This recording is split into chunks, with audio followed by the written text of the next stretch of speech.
Fala galera! Eu sou o Júnior Meirelles do Namoro com Propósito e este é o Desafio Loucos pela Bíblia. Um desafio onde nós estamos orando todos os dias às 22 horas e lendo 3 capítulos da Bíblia.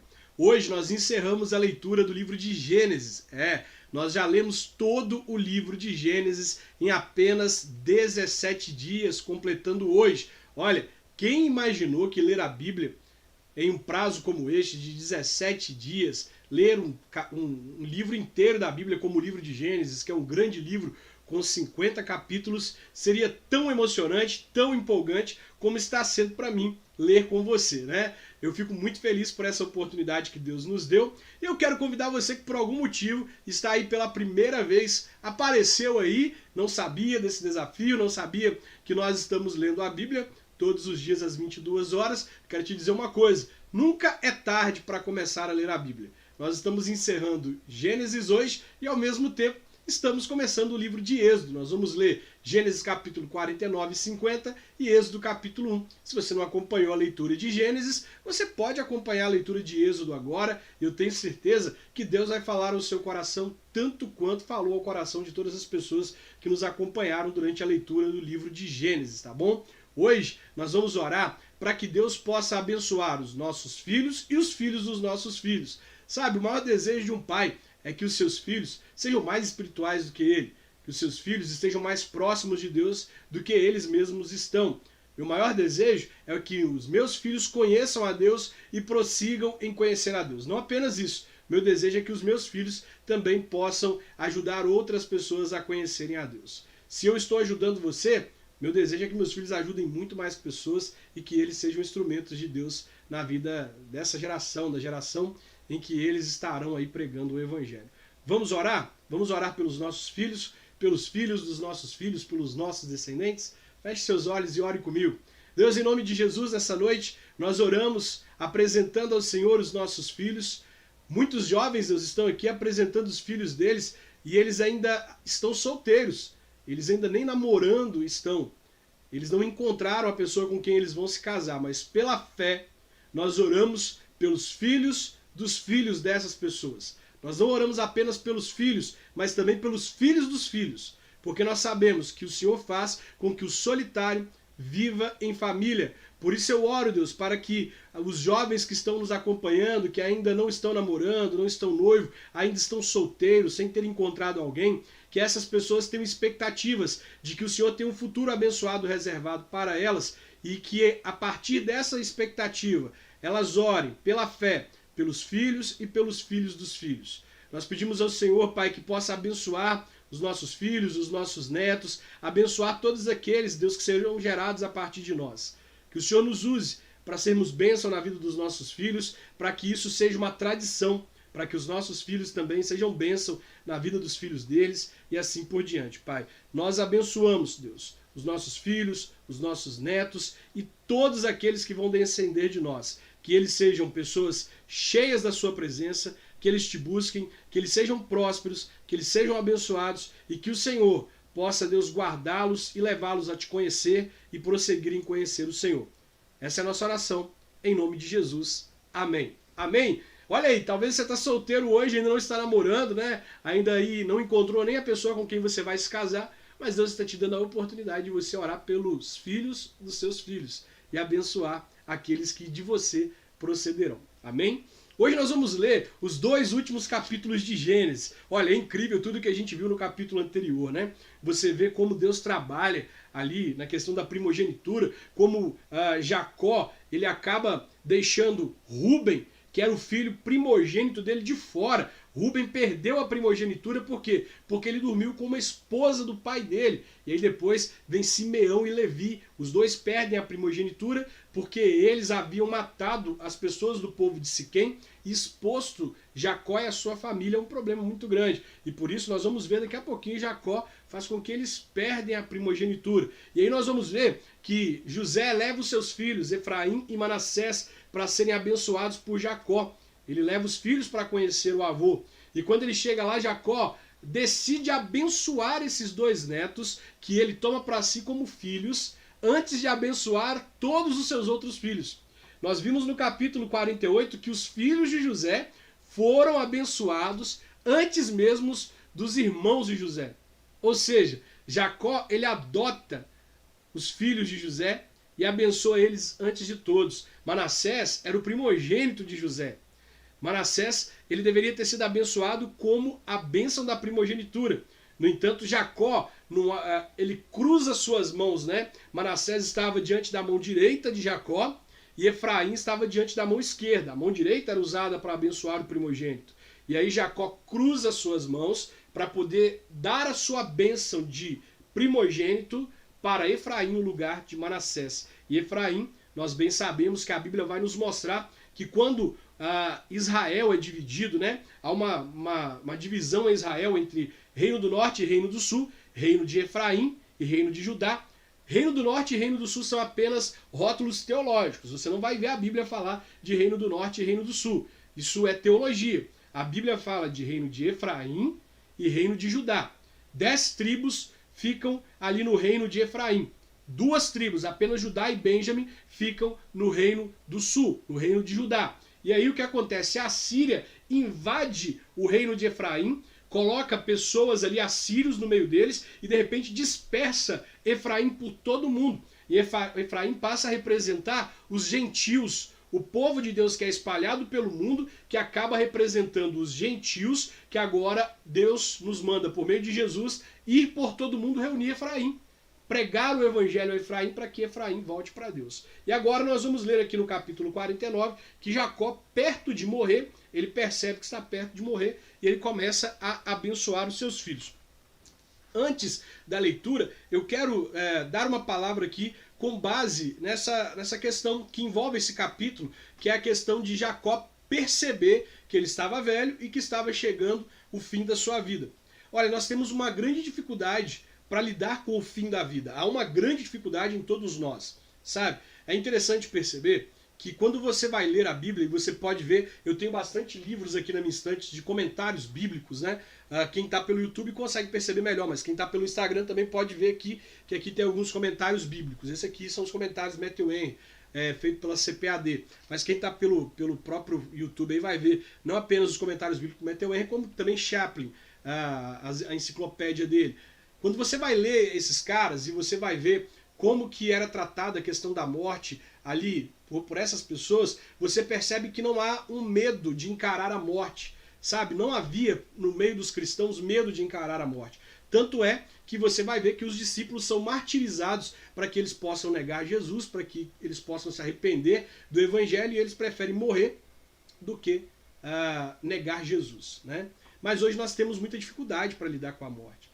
É interessante quando você lê, por exemplo, a Teologia dos Puritanos, um livro que eu tenho aqui, você percebe a maneira como eles encaravam a morte. Para eles, a morte era uma passagem dessa vida temporária para a presença do Eterno.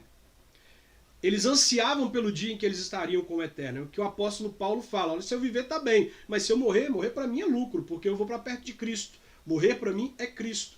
Então, Jacó, ele não encara a morte como fim, ele não encara a morte como essa escuridão que vai nos envolver e nós não sabemos o que é. Jacó, ele encara a morte como: eu vou me reunir com os meus antepassados no mundo dos mortos, porque essa é a expressão bíblica que é usada para cada um dos patriarcas quando eles morrem. Nós vamos perceber daqui a pouquinho que eles foram se reunir com os seus antepassados no mundo dos mortos. A palavra que eu quero dar, aproveitando esse gancho de Jacó perceber que está perto de morrer e chamar os seus filhos, ele reúne os seus filhos e dá a bênção sobre eles, é algo que falta entre nós como cristãos hoje em dia. A morte de um cristão hoje, ela é tão dolorosa, ela é encarada de forma tão dolorosa como a morte de um ímpio. O ímpio, ele tem razão de sentir dor na hora da morte porque ele não sabe para onde vai. Ele não sabe qual é o destino eterno da alma dele. Mas nós, enquanto cristãos, se é que de fato temos enraizado no nosso coração a mensagem do Evangelho, e se é que de fato compreendemos a mensagem do Evangelho, nós vamos entender que aqueles que morrem em Cristo, eles não estão mortos. Eles passaram para estarem perto de Cristo. Ele é a ressurreição e ele é a vida. Então, quando nós passarmos desta vida, nós estamos passando de uma vida temporária para a vida verdadeira ao lado do nosso Salvador. Portanto, não há porque a gente se desesperar. Ao contrário, nós precisamos aprender com esses homens bíblicos a, no momento da morte, reunir a nossa família, trazê-los para perto, abençoá-los, ainda que assim como Hebreus vai dizer, e nós vamos ver aqui que Jacó ele faz isso lá em Hebreus 11. É interessante demais você ver que em Hebreus 11 aqui, Jacó, ele reúne, parece que o resto das suas forças. Jacó estava fraco. Em Hebreus 11, verso 21, você vê assim, foi pela fé que Jacó, pouco antes de morrer, abençoou os filhos de José. Ele se apoiou sobre a sua bengala e adorou a Deus. Ou seja, ele percebe que ele estava fraco. Você percebe. Agora, por exemplo, quando aqui no verso... quer ver?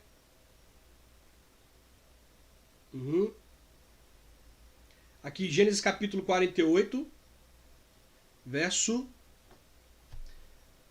2, diz assim: alguém foi dizer a Jacó, o seu filho veio visitá-lo. Jacó fez um esforço e se sentou na cama. Está bem claro, Jacó está se sentindo fraco, ele percebe que a sua morte está perto, então ele faz um esforço, reúne a família e fala com eles assim, olha, eu estou morrendo. Ele é muito claro, eu estou morrendo. Ele abençoa a família e divide a sua herança para a família. Para evitar aquele problema, né? As pessoas morrem e aí fica aquele problema familiar. Não, Jacó já deixa muito claro, gente, eu estou morrendo e eu quero organizar vocês. Para mim a morte não é desespero, para mim a morte é uma passagem para me encontrar com meu Senhor e por isso eu quero organizar vocês, para não deixar vocês perdidos antes que eu me vá. Beleza, vamos lá. Deu para você entender o pano de fundo. Agora, Gênesis capítulo 49, Jacó chamou seus filhos e disse: fiquem em volta de mim. Ele chama eles e fala, fiquem em volta de mim. E eu lhes direi o que vai acontecer com vocês no futuro. Olha que coisa tremenda. Ele vai profetizar.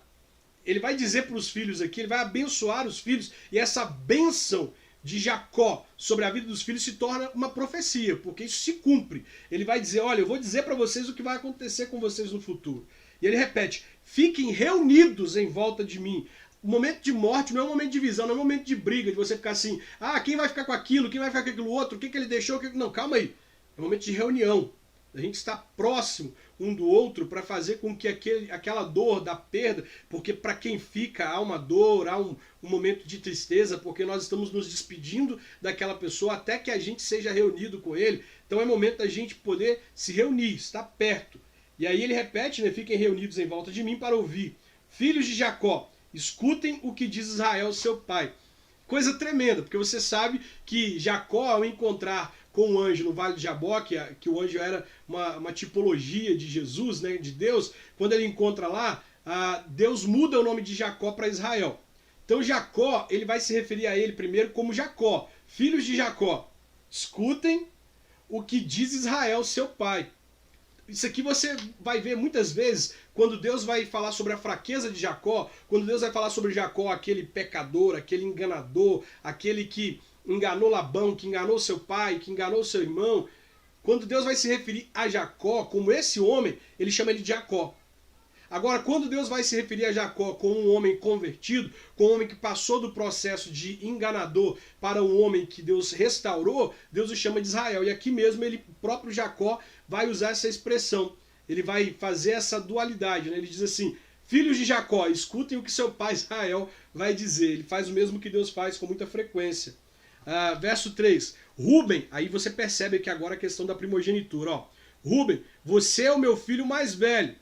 Você é a minha força, o primeiro fruto do meu vigor, o mais orgulhoso e o mais forte dos filhos. Imagina Rúben ouvindo isso. O Rúben provavelmente criou uma expectativa muito grande que a partir de agora Jacó fosse liberar sobre ele uma bênção muito poderosa, porque Jacó está dizendo, você é o meu filho mais velho, você é a minha força.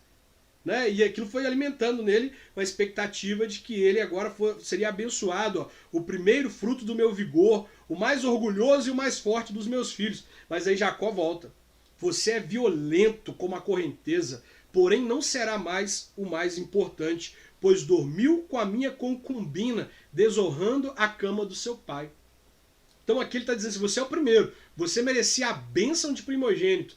Tudo que eu tenho deveria passar para você. Você deveria herdar o meu lugar na liderança do nosso clã, na liderança da nossa casa. Tradicionalmente, o filho primogênito assume a liderança do clã. No entanto, Jacó está dizendo para ele assim, você não será mais o mais importante. Por quê? Porque você me desonrou. Agora, Simeão e Levi, depois de Rúben, Simeão e Levi eram os candidatos à primogenitura. Afinal, o primeiro filho de Jacó é Rúben, depois Simeão, depois Levi. Mas olha o que acontece. Ele decide abençoar os dois juntos. E ele diz: Simeão e Levi são irmãos, com as suas armas praticaram a violência.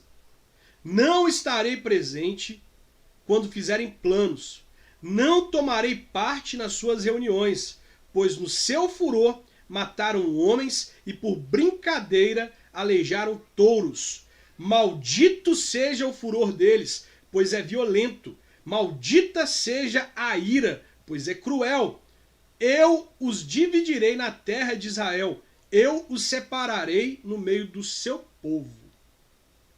Então aqui Jacó já está dizendo, vocês também não vão ser o primogênito. Quando Jacó está dizendo, se eu não estarei presente quando vocês fizerem planos, não tomarei parte nas reuniões de você, ele está dizendo assim, tal como naquele dia vocês tomaram uma decisão de atacar o povo de Siquém, sem o meu consentimento, sem terem compartilhado comigo, tal como vocês se reuniram entre vocês e fizeram uma maldade, eu não vou estar no meio de vocês em nenhuma das suas reuniões, eu não vou tomar parte em nenhuma das suas decisões. Eu não faço parte dos planos de vocês, não fiz naquele período e não farei a partir de agora. E aí, no verso 8, aí agora sim, agora ele vai dar a bênção de primogênito. Aqui primeiro ele mostra porque que esses aqui perderam a bênção e agora ele vai dizer, Judá, os seus irmãos o louvarão e se curvarão na sua frente. Você segurará os inimigos pelo pescoço. O meu filho Judá é como um leãozinho quando mata a sua vítima. Ele se achega e se deita como um leão e como uma leoa. Quem tem a coragem de mexer com ele? Judá vai segurar o cetro de rei, e os seus descendentes sempre governarão as nações, lhe trarão presentes. Ele amarra o seu jumentinho numa parreira, na melhor parreira que há, ele leva as suas roupas no vinho, ele lava as suas roupas no vinho, lava a sua capa no vinho cor de sangue. Os seus olhos estão vermelhos de beber vinho. Os seus dentes, estão brancos de beber leite. Jacó agora está dizendo aqui coisas proféticas, tá bom? Primeira coisa profética que ele diz assim, o meu filho Judá é como um leãozinho. Quando mata a sua vítima, ele se agacha e se deita como um leão e como uma leoa. Judá é como um leãozinho. Quem é o leãozinho de Judá? Apocalipse 5:5 vai falar que Jesus é o leão da tribo de Judá. O único digno de desatar os selos daquele livro que estava ali fechado. Profeticamente, Jacó está dizendo assim, de Judá algo bom vai acontecer. Não só isso aqui que é a coisa mais tremenda, você ser a semente para o Messias. Ele vai dizer que Judá vai segurar o cetro do rei. Judá vai segurar o cetro do rei. Mateus 1, nós vamos ler com frequência sobre Mateus 1, tá bom? Olha, Mateus 1 nós vamos vir aqui com muita frequência, sempre que a gente lê o Antigo Testamento, porque aqui em Mateus 1 está a chave para muitas coisas que a gente vai ler lá atrás. Jacó está dizendo, o cetro do rei estará na mão de Judá. Então nós vamos perceber que no verso 1 de Mateus 1, esta é a lista dos antepassados de Jesus Cristo, descendente de Davi. Davi está na genealogia de Jesus, né? Davi também era descendente de Abraão. Abraão foi pai de Isaac, Isaac foi pai de Jacó, Jacó foi pai de Judá, dos seus irmãos. Judá foi pai de Pérez e de Zera, e a mãe deles foi Tamar. Pérez foi pai de Esrom, que foi pai de Arão. Arão foi pai de Animeleque. Aí você vai lendo, ó. Aí quando chega aqui no verso 6, vai dizer que Obed foi pai de Davi, primeiro rei. O rei Davi. Aí depois, nós vamos ler no verso...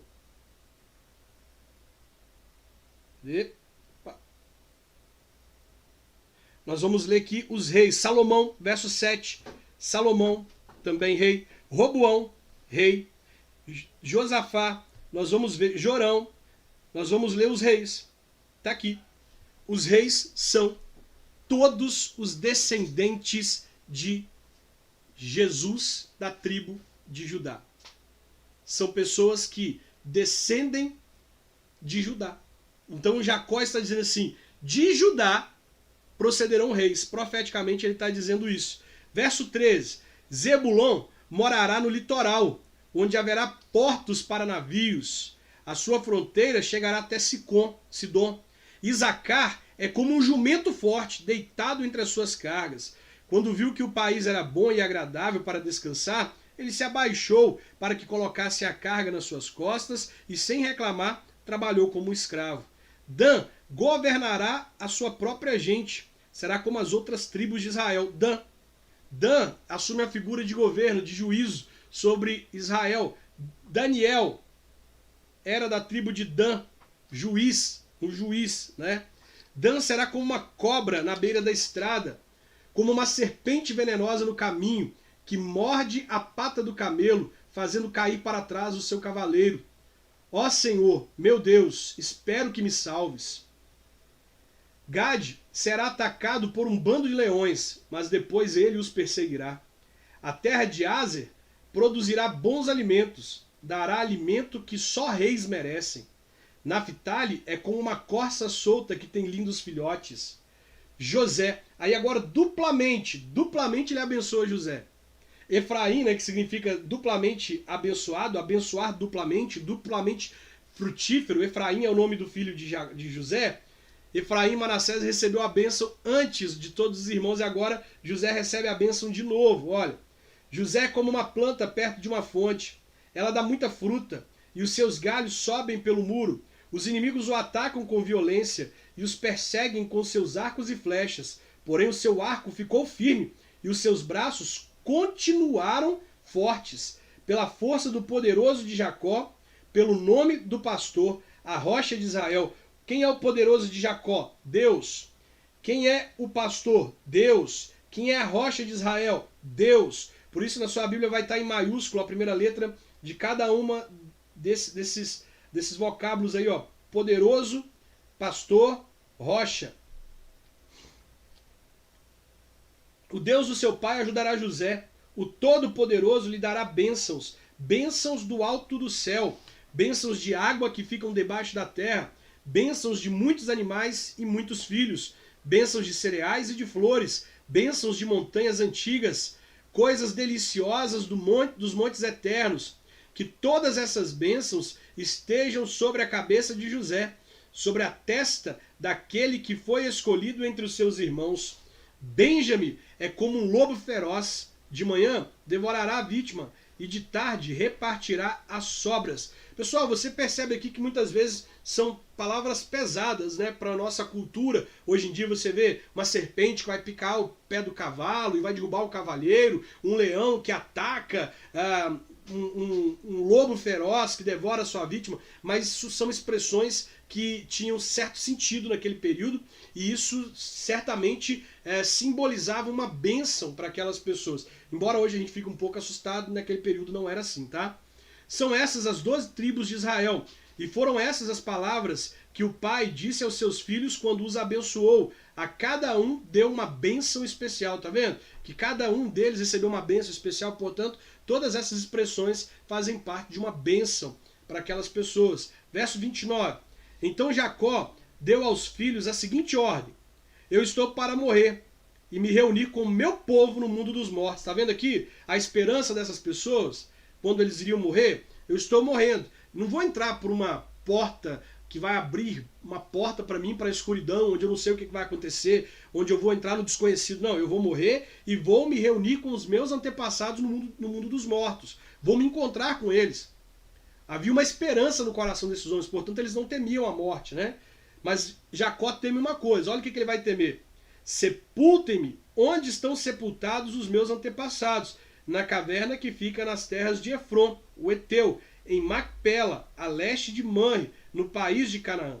Abraão comprou de Efron essa caverna e o terreno onde ela fica, para ser a sepultura da família.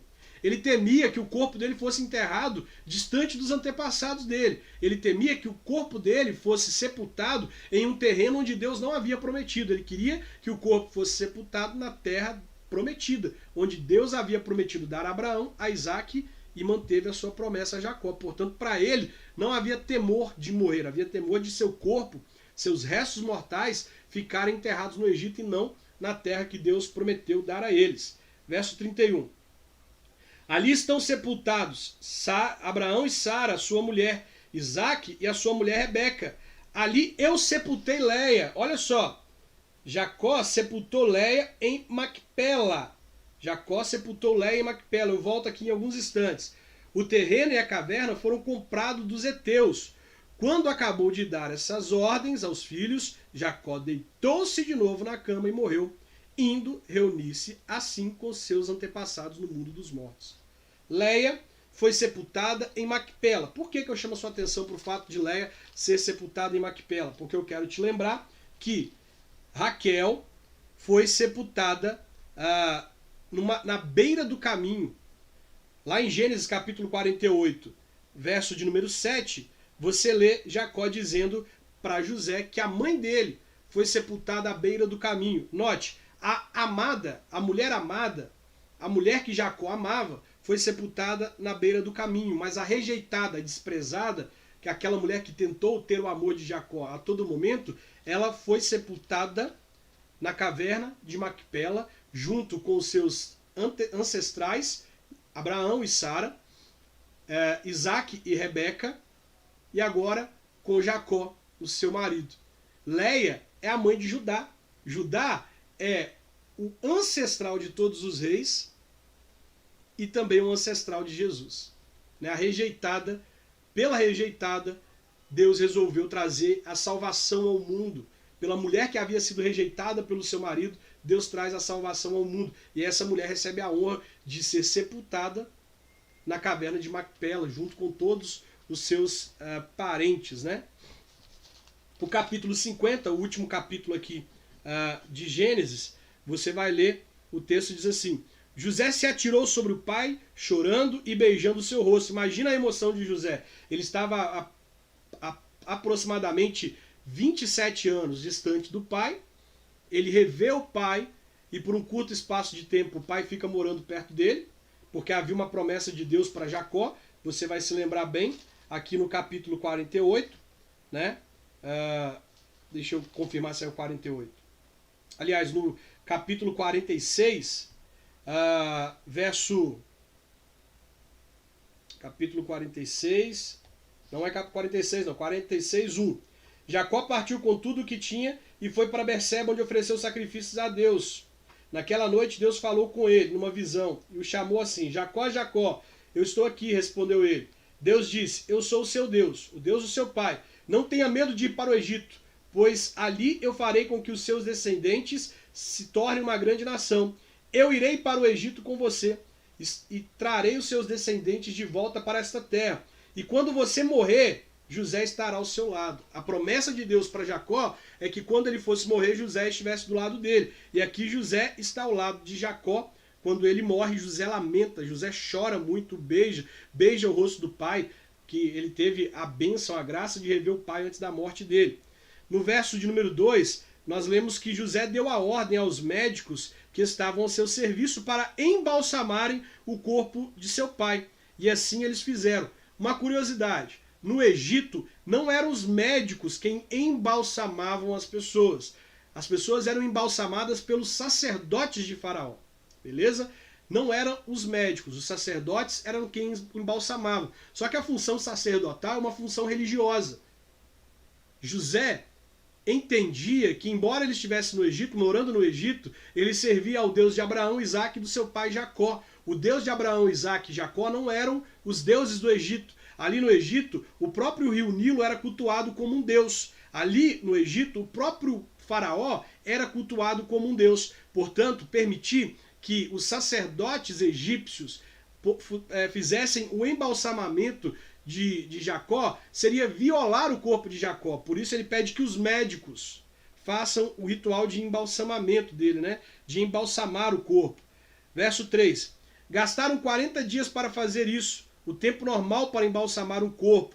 E os egípcios ficaram de luto 70 dias. Jacó e José se tornam uma figura tão importante para os egípcios que os próprios egípcios mantêm um luto de 70 dias. Isso é bem interessante, Você perceber, você é estrangeiro numa terra, está num lugar onde você é uma pessoa estranha, mas o seu filho se torna uma figura tão importante para aquelas pessoas que na sua morte os egípcios ficam de luto 70 dias pela sua morte, né? Dada a importância do seu filho.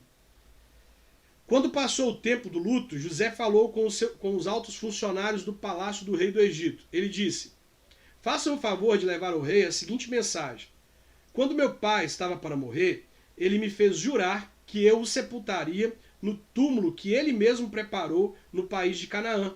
Por favor, deixe-me ir sepultar o meu pai, que depois eu voltarei. O rei respondeu: vá e sepulte o seu pai, como ele fez você jurar que faria. E assim José foi sepultar o seu pai. Com ele foram as autoridades ligadas ao rei, os altos funcionários do palácio e todos os líderes do Egito. Foram também as famílias de José, as famílias dos seus irmãos e a família de Jacó. Deixaram na terra de Gosém somente as crianças pequenas, as ovelhas, as cabras e o gado.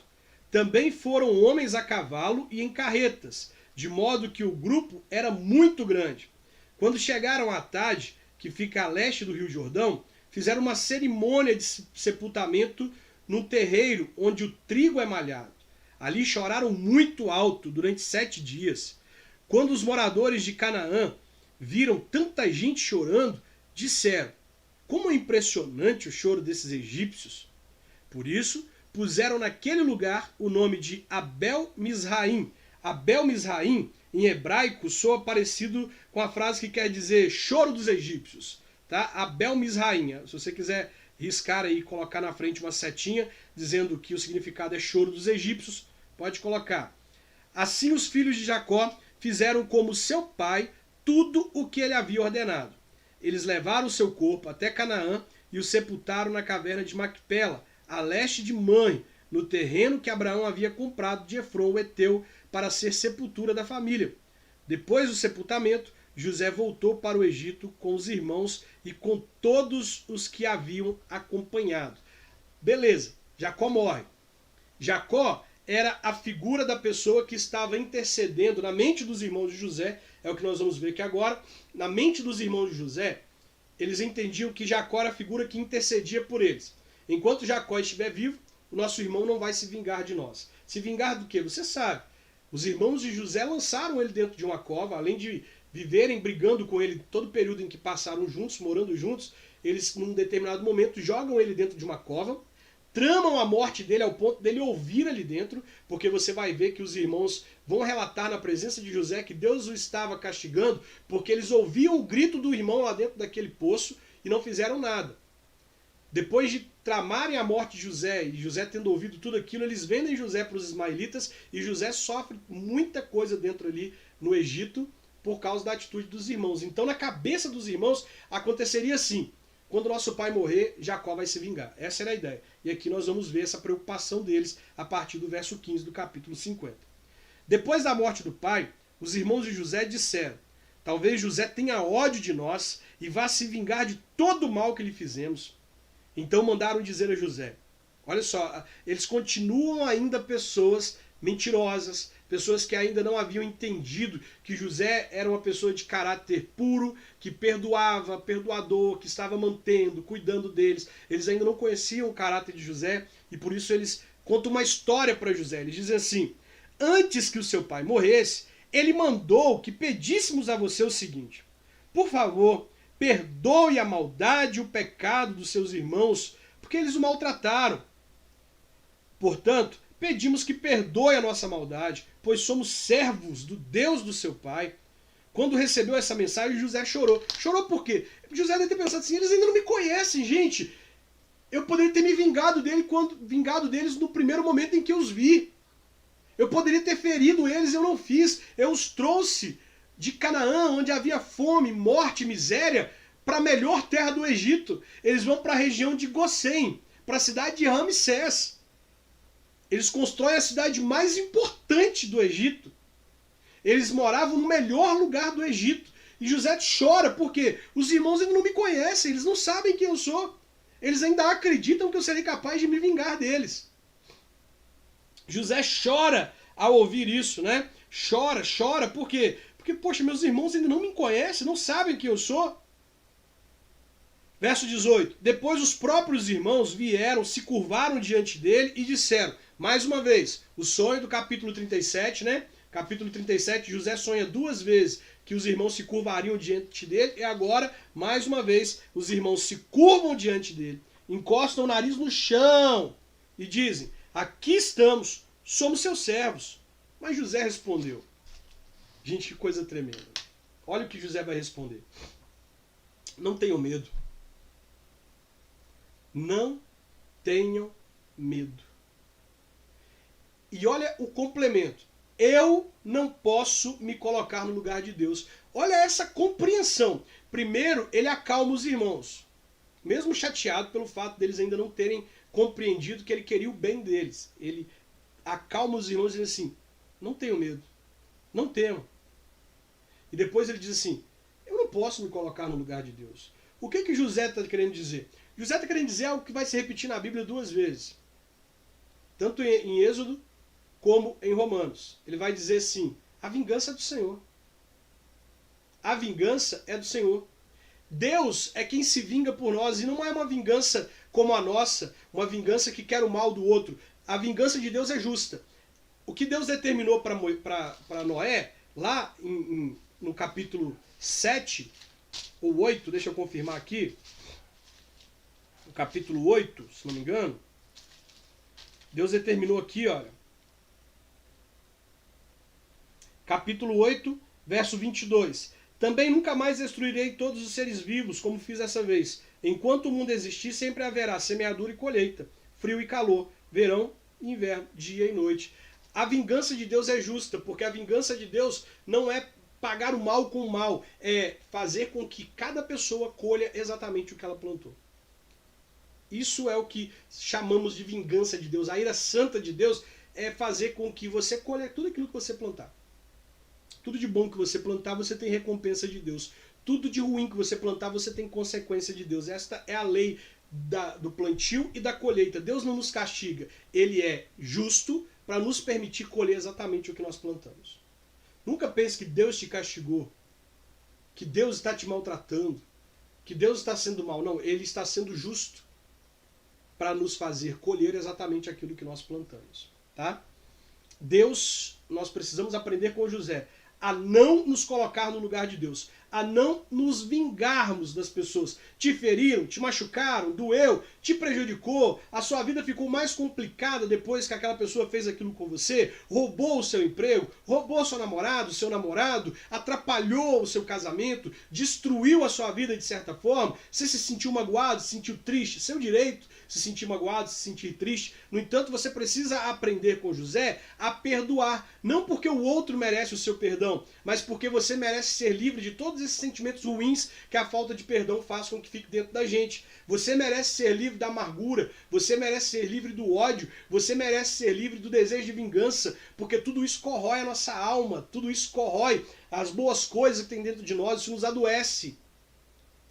Você não deve se colocar no lugar de Deus, ao contrário, você deve reconhecer o seguinte: Deus é poderoso e justo para fazer com que cada pessoa colha exatamente o que ela plantou. Assim você descansa na soberania, na justiça e na bondade de Deus, e você permite que Ele, no tempo certo, faça com que cada um colha aquilo que plantou. Pronto. Você dorme em paz, você dorme tranquilo, você olha para a pessoa que te machucou em paz, com paz no coração, porque você sabe que nada nesta terra fica impune. O que nós plantarmos, Gálatas 6, verso 7. Não se engane, de Deus não se zomba. Tudo o que o homem plantar, certamente colherá. Certamente colherá. Então José tem esse conhecimento, ele tem esse entendimento, né? Verso 20. Agora olha que coisa tremenda, isso aqui eu acho impressionante, isso é maravilhoso. É verdade que vocês planejaram aquela maldade contra mim. É verdade, eu poderia me vingar de vocês, sabe? Olhando nos olhos de vocês agora aqui, eu acho que caberia mesmo, né? Eu me vingar de vocês, eu jogar vocês dentro de um poço, vender vocês junto com as suas famílias, é verdade. Vocês planejaram mal contra mim, mas olha o que acontece com uma pessoa que tem esse entendimento de que Deus é o juiz, o justo juiz, é aquele que faz as pessoas colherem os resultados daquilo que plantam, daquilo que fazem. Quando você tem essa compreensão, Deus transforma a maldição em bênção. Acompanhe comigo, ó. É verdade que vocês planejaram aquela maldade contra mim, mas Deus mudou o mal em bem para fazer o que estamos vendo hoje. Isto é, salvar a vida de muita gente. Quando nós temos a compreensão que Deus é juiz, Deus muda a nossa sorte. Quando nós livramos o nosso coração do ódio, da mágoa, do rancor, do desejo de vingança, nós temos uma terra fértil para Deus prosperar. E a maldade que as pessoas fazem contra a gente, na verdade, nos prepara para receber o bem de Deus. Vocês fizeram mal contra mim, mas no meu coração não havia espaço para a maldade de vocês. Não havia espaço para eu desejar mal a vocês. Não havia espaço para eu me vingar de vocês. Por isso o mal que vocês desejaram contra mim, Deus transformou em bênção. Não tenham medo, ele repete. Eu cuidarei de vocês e dos seus filhos. Assim, ele os acalmou com palavras carinhosas que tocam o coração deles. Gente, no coração perdoador há palavras carinhosas de restauração. Sabe, tem pessoas que elas vivem esperando o momento de poderem se vingar, de poder olhar para a pessoa e falar assim, agora você está aqui, ó, na palma da minha mão, agora o mundo vira, as coisas mudam, né? Agora olha só, agora eu posso me vingar. José acalma os seus irmãos com palavras carinhosas, com palavras que tocaram o coração, gente, isso é maravilhoso. José ficou morando no Egito, ele e a família de seu pai. José viveu 110 anos e chegou a ver os netos de Efraim. Ele também pegou no colo, como membro da família, os filhos do seu neto Maquir, que era filho de Manassés. Certo dia, José disse aos seus irmãos, mais uma vez, José compreendendo que está perto o momento da morte, assim como Jacó compreendeu que estava perto o momento da morte, assim como Isaac compreende que estava perto o momento da morte dele, e ele pede que o seu servo vá até a Mesopotâmia buscar uma esposa para Isaac. Então eles têm esse entendimento, está chegando o período em que eu vou morrer. Certo dia, José disse aos seus irmãos, eu vou morrer logo, mas estou certo de que Deus virá ajudá-los e os levará deste país para a terra que ele jurou dar a Abraão, a Isaac e a Jacó. Todo momento há essa expectativa, nós estamos aqui como peregrinos, nós vamos voltar para lá, porque aqui é temporário, lá é a nossa terra, lá é a terra da promessa, aqui é a passagem. Lá é a terra da promessa. Nós viemos para cá porque houve uma necessidade. Nós temos que voltar para a terra da promessa. E havia essa expectativa tão grande no coração de José, que José diz assim, ó, verso 25. Então, José pediu à sua gente que lhe fizessem um juramento. Ele disse, estou certo de que Deus virá ajudar vocês. Quando isso acontecer, levem o meu corpo com vocês. José morreu com 110 anos. O seu corpo foi embalsamado e posto num caixão no Egito. Então aqui nós temos José morrendo, seu corpo embalsamado, e ele pediu para que os seus contemporâneos, os hebreus, os seus familiares, quando Deus viesse buscá-los, quando Deus enfim viesse tirá-los do Egito e levá-los de volta para Canaã, eles pudessem levar consigo o corpo dele para enterrar na caverna de Macpela, onde está Abraão, Isaac, Jacó. E aí o que acontece? Êxodo capítulo 13, quando você lê aqui em Êxodo capítulo 13, que é o momento em que Moisés está saindo com o povo do Egito, em Êxodo 13, versículo 19, nós lemos o seguinte, Moisés levou o corpo de José, pois José havia feito os israelitas jurarem que fariam isso. Ele tinha dito, quando Deus os libertar, levem daqui o meu corpo. Também havia em José esse desejo de não ser sepultado numa terra que era uma terra temporária. Ele queria ser sepultado na terra de Canaã, que era a terra da promessa. Enfim, Gênesis, 50 capítulos lido, 50 capítulos aqui em que nós fizemos alguns comentários sobre ele. E agora nós vamos abrir o livro de Êxodo, que é outro livro tremendo, um livro de muito conhecimento. Nós vamos ler o primeiro capítulo hoje de Êxodo e a partir de amanhã nós vamos passar a ler o livro de Êxodo. Aqui no primeiro versículo a gente vê a seguinte expressão, são estes os nomes dos filhos de Jacó que foram com ele para o Egito, cada um com a sua família, Rúben, Simeão, Levi, Judá, Issacar, Zebulon, Benjamim, Dan, Naftali, Gade, Asser. Os descendentes diretos de Jacó eram 70 pessoas ao todo. José, o outro filho, já estava no Egito. Mais tarde, José e todos os seus irmãos morreram, e também todos os outros daquela geração. Mas os descendentes de Jacó, os israelitas, tiveram muitos filhos e aumentaram tanto que se tornaram poderosos, e eles se espalharam por todo o Egito. No verso 8, diz assim: depois o Egito teve um novo rei, que não sabia nada a respeito de José. Preste atenção, José é uma figura importantíssima na história do Egito. Por quê? Porque José, ele é um preso que é chamado para interpretar os sonhos de Faraó.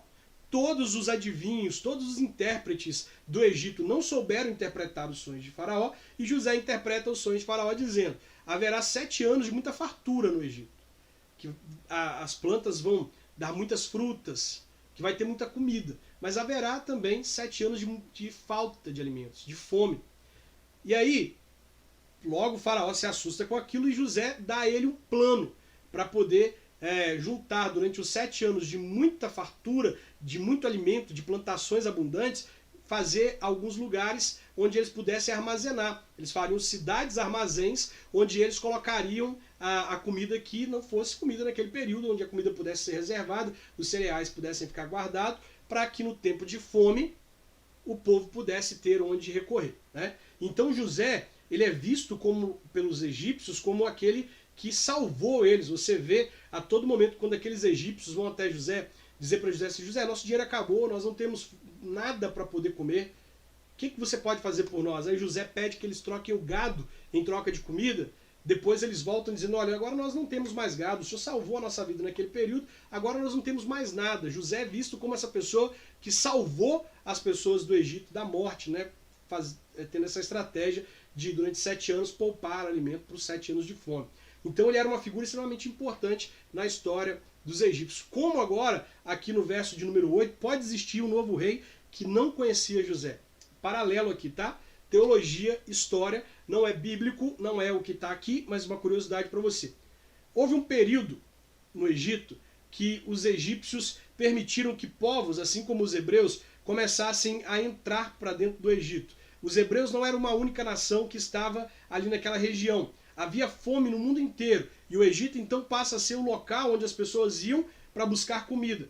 Entre essas pessoas que estavam indo buscar comida no Egito, havia um povo chamado os Ixos. Os Ixos começaram a se infiltrar no Egito, eles ficavam próximo ao rio Nilo, né, que era um lugar muito frutífero, um lugar ali em que tudo que plantava dava certo, e eles se aproveitaram de um problema interno no Egito, de uma rebelião entre os faraós e as sociedades altas, as altas sociedades, os líderes de clãs no Egito estavam em guerra, estavam guerreando para saber quem assumiria o poder.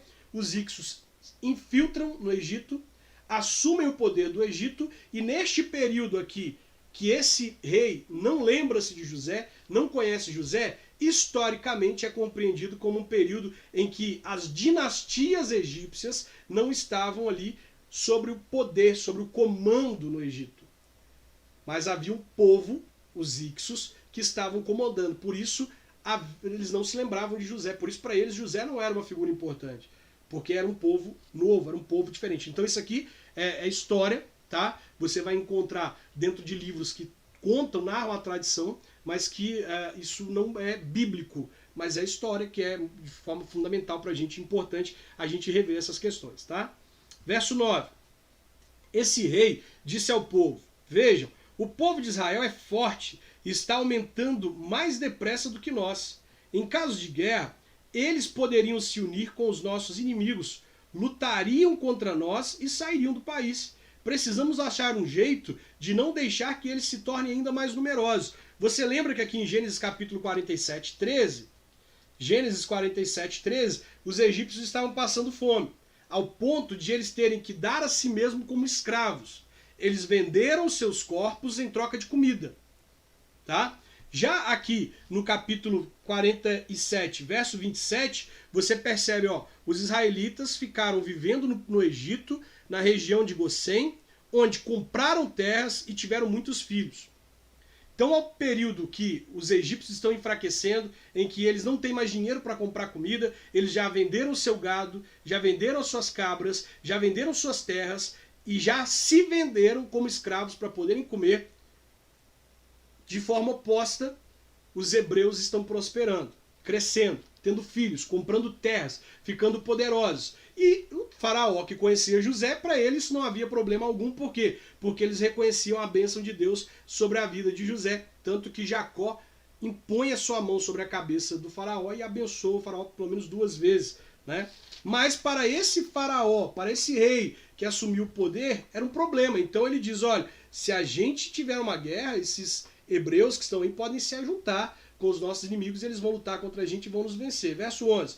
Por isso os egípcios puseram feitores para maltratar os israelitas com trabalhos pesados. E assim, os israelitas construíram as cidades de Pitom e Ramsés, onde o rei do Egito guardava as colheitas de cereais. Porém, quanto mais os egípcios maltratavam os israelitas, tanto mais eles aumentavam. Algo semelhante ao que vai acontecer no período pós-morte de Jesus. Quando Jesus morre, os cristãos são perseguidos e eles vão se dispersando pela terra, e quanto mais são perseguidos, mais o evangelho é propagado, mais o nome de Jesus é pregado. Parece que quando nós estamos lidando com sofrimento, quando os cristãos estão lidando com sofrimento, com perseguição, estão lidando com períodos difíceis, são os momentos mais frutíferos na vida de um cristão. E aqui está acontecendo isso. O povo hebreu estava sendo maltratado, mas quanto mais os egípcios maltratavam os israelitas, tanto mais eles aumentavam, eles cresciam, eles multiplicavam, tinham muitos filhos e filhas. E os egípcios ficaram com medo deles e os tornaram escravos, tratando-os com brutalidade. Fizeram com que a vida deles se tornasse amarga, obrigando-os a fazer trabalhos pesados na fabricação de tijolos, nas construções e nas plantações. Em todos os serviços que os israelitas faziam, eles eram tratados com crueldade. Aqui no início do versículo 14, fizeram com que a vida deles se tornasse amarga. Eles tornaram a vida abundante, a vida frutífera, a vida abençoada dos hebreus ali no Egito em amargura. Mas se você for ler, por exemplo, quando nós vamos ler Êxodo capítulo 12, Êxodo 12 é quando Deus vai instituir a Páscoa. Você vai ver aqui, ó, Êxodo 12:1, o título aqui é a Páscoa. O que que Deus nos diz? Aqui no verso de número 8, Deus diz para que eles celebrassem a Páscoa fazendo o seguinte: nesta noite a carne deverá ser assada na brasa e a comida com pães sem fermento e com ervas amargas. A tradição da Páscoa é para que o povo, eles comam ervas amargas na Páscoa. Para quê? Para eles nunca se esquecerem do que Deus fez por eles, tirando eles do Egito. A Páscoa, ela é um lembrete, um memorial de que Deus tirou o povo do Egito. E aí, Deus institui, quando vocês forem celebrar a Páscoa, que haja o cordeiro, mas que também haja ervas amargas, para vocês se lembrarem da amargura com a qual vocês foram tratados, a amargura com que os egípcios fizeram vocês viverem no Egito, para que vocês não se esqueçam daquilo de modo que vocês não queiram voltar para lá. É um memorial para que eles se lembrem do tempo de dor, de tristeza, de escravidão e não queiram mais voltar para aquele lugar. Verso 15. O rei do Egito deu a Cifra. Cifra é uma parteira e o significado do nome Cifra é esplendor. E a Puá, que também é a outra parteira, que o significado do nome dela é luz. Ele deu ordem a essas mulheres que eram parteiras das mulheres israelitas a seguinte ordem: quando vocês forem ajudar as mulheres israelitas nos seus partos, façam o seguinte: se nascer um menino, matem. Se nascer um menino, matem. Mas, se nascer uma menina, deixem que viva. Porém, as parteiras temiam a Deus. Maravilha, né? As parteiras temiam a Deus e não fizeram o que o rei do Egito havia mandado. Pelo contrário, deixaram que os meninos vivessem. Essas mulheres vão fazer o que Pedro vai nos dizer aqui em Atos. Atos capítulo 5, verso 29. Quando você lê Atos capítulo 5, verso 29, você entende o motivo pelo qual essas mulheres, mesmo debaixo de uma ordem de Faraó, elas decidem desobedecer. Por temor a Deus, elas dizem, Pedro vai dizer o que provavelmente elas teriam dito. Atos 5, 29 diz assim: então Pedro e os outros apóstolos responderam: nós devemos obedecer a Deus e não a pessoas. Importa-nos obedecer a Deus e não aos homens. Aqui Faraó está instituindo legalmente o aborto e estava fazendo com que aquelas mulheres fossem parte desse plano dele de abortar aquelas crianças. E essas mulheres, temendo a Deus, elas lutam contra o aborto. Eu acho ridículo hoje em dia, no meio cristão, existir a discussão sobre legaliza ou não legaliza o aborto. Eu acho ridículo isso, porque nós, como cristãos, deveríamos ter o instinto de Zifra e Puá, ao ponto de entender que toda a vida é uma dádiva de Deus. E que por mais que o aborto seja legalizado e instituído, nós devemos dizer sim, sim à vida e não à morte. Ah, mas estão dizendo para matar, estão dizendo que a gente pode matar. Isso não deve ter espaço no nosso coração. Nós não podemos permitir que haja espaço no nosso coração para questões assim, é possível legalizar o aborto? Quando pode se haver um aborto? Não pode? Se pode? Ah, o aborto pode acontecer a partir de que mês? Nós devemos dizer sim à vida em toda e qualquer hipótese. Claro, eu sou o tipo de pessoa que acredita que nós devemos lutar contra o aborto, mas não só contra o aborto. Nós devemos lutar contra aqueles que estão sofrendo com a orfandade. A nossa ira contra a orfandade deve ser tão violenta quanto a nossa ira contra aqueles que praticam o aborto. Sabe, não adianta você brigar com as pessoas que abortam, que querem a legalização do aborto, se você não faz nada pelos órfãos. A Bíblia vai dizer em Tiago 1,27 que a religião pura e verdadeira para com Deus é visitar os órfãos e as viúvas nas suas necessidades. Enfim, deixa eu concluir aqui porque o Instagram está quase terminando o tempo aqui, né? Verso 18. Então o rei mandou chamar as parteiras e perguntou: por que vocês estão fazendo isso? Por que estão deixando que os meninos vivam? Elas responderam: é que as mulheres israelitas não são como as egípcias. Elas dão à luz com facilidade e as crianças nascem antes que a parteira chegue. Elas são mais fortes, mais vigorosas, elas dão à luz com mais facilidade.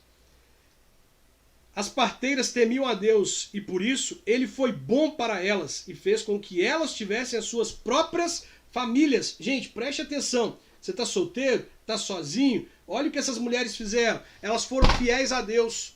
Elas amaram a Deus. Elas temeram a Deus. Mesmo sob pressão. Mesmo com Faraó, rei do Egito, mandando com que elas matassem os meninos. Elas dizem, para nós importa obedecer a Deus. E o que Deus faz? Deus honra elas com a própria família. E o povo de Israel aumentou e se tornou muito forte. Então o rei deu a seguinte ordem a todo o seu povo: joguem no Nilo todos os meninos israelitas que nascerem, mas deixem que todas as meninas vivam. Há uma ira de Faraó, há uma ira do Egito contra os meninos. Por que há uma ira de Faraó, há uma ira do Egito contra os meninos? Gênesis capítulo 3. Gênesis capítulo 3. Nós vamos ler em Gênesis capítulo 3.